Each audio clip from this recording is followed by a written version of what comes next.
Alright, ladies and gentlemen, Fab's in the house. And today we're going to do a quick review of the North Arm Knives Skaha 2. This is a beautiful knife. It's going to be costing you around $200, $250 depending, because, you know, this is pretty sought after. It's kind of tough to get this one. It's going to take around 14 months before you're gonna get this one if you are on the waiting list.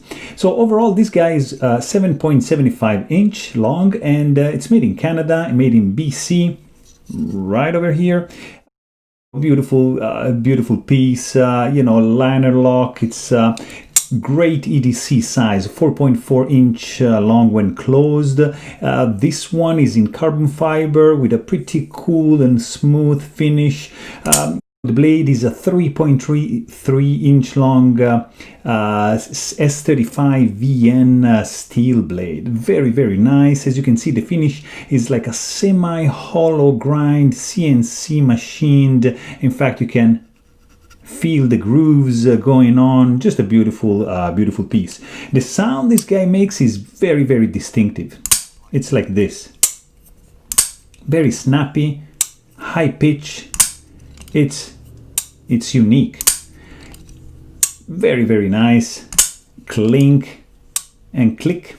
Overall, the weight of the carbon fiber version is 2.7 ounces. It has a pretty nice stainless steel, almost like a deep, I mean, it's deep carry, but yeah, this piece is gonna stick out from your pants. You know, it's not the most beautiful of them all, but yeah, it's nice. You know, it's a wire clip. The fit and finish overall is very good. The grip on this guy is just fantastic. There are no hot spots whatsoever. You got a little bit of jimping going on over here.